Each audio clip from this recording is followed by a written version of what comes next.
نورین، دو عربی کا لفظ ہے دو نوروں والے، جو کہ آپ صلی اللہ علیہ وسلم نے یکے بعد دیگرے دو صاحبزادیوں کا نکاح حضرت عثمان غنی کو کر کے دیا۔ پہلے ایک بیٹی نکاح میں عطا فرمائی، جب وہ رخصت ہو گئی اس دنیا کو چھوڑ گئی، پھر دوسری بیٹی ام کلثوم کا نکاح حضرت عثمان غنی سے فرما دیا۔ اس وجہ سے جب دو بیٹیاں حضور کی حضرت عثمان کے گھر آئیں تو ان کا لقب ٹھہرا ذوالنورین، دو نوروں والے۔ اللہ اکبر۔ اور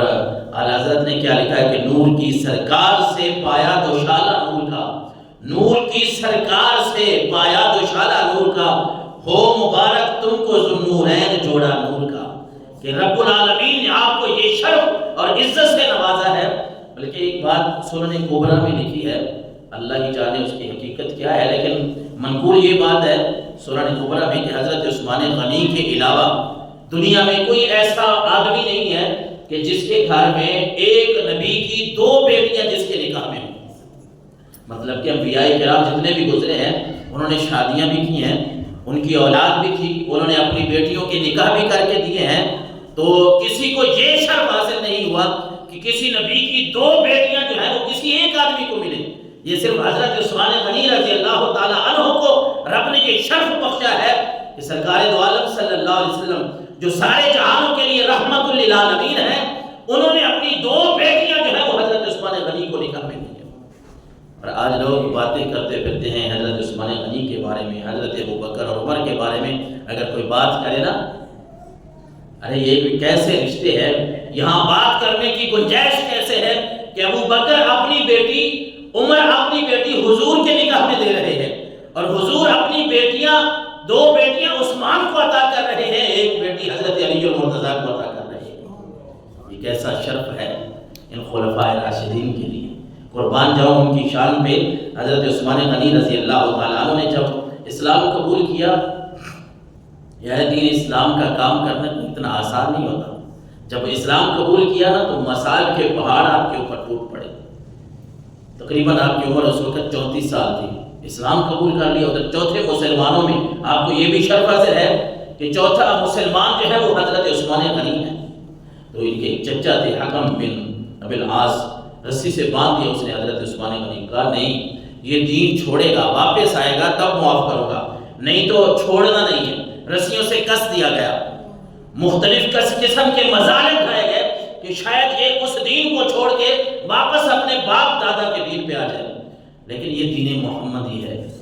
یہ محبت رسول، یہ اللہ کی محبت جب دل میں آ جاتی ہے، وہ حضرت بلال کی کہانی ہو، وہ حضرت سلیمان فارسی کی کہانی ہو، کسی صحابی کو آپ لے لیں،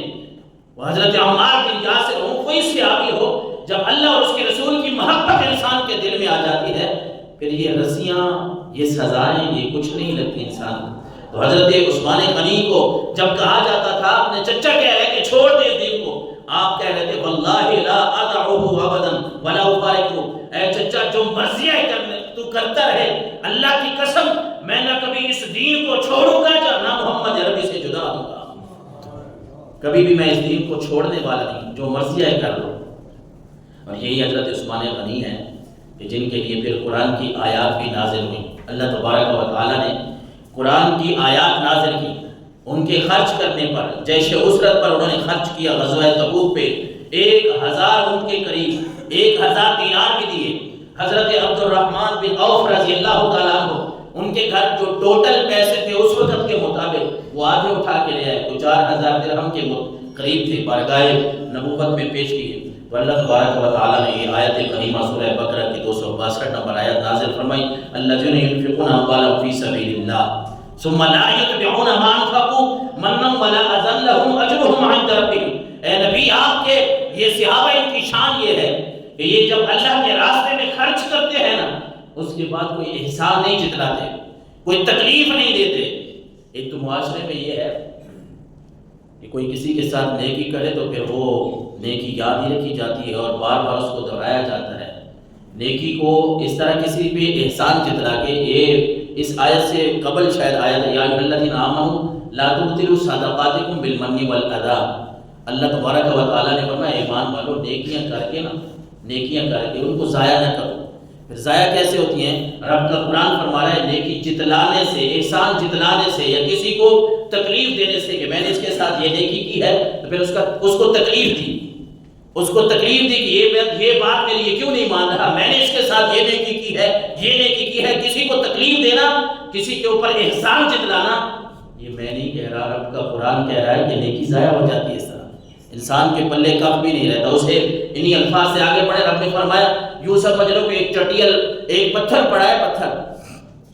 ایک سفید کلر کا پتھر پڑا ہے، اس کے اوپر تھوڑی موٹی گرد و غبار جمی ہوئی ہے. یہ اس کی آیت کے اگلا حصہ ہے. اور جب بارش کے چند قطرے اس کے اوپر پڑتے ہیں نا تو وہ گرد و غبار صاف ہو جاتا ہے.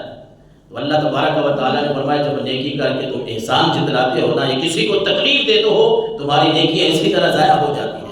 اللہ تبارک و تعالیٰ نے اس آیت مقدسہ میں بھی فرمایا کہ اے نبی آپ کے صحابہ،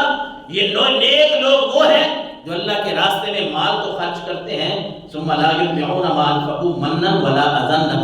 یہ کسی کو پھر تکلیف نہیں دیتے، اذیت نہیں دیتے. لہم اجرہم عند ربہم، اللہ کے پاس ان کا اجر ہے، رب ان کو اس کا اجر عطا فرمائے گا. ولا خوف علیہم ولا هم يحزنون، یہ نہ تو ان کو دنیا میں کوئی خوف ہے رب کی طرف سے، نہ آخرت میں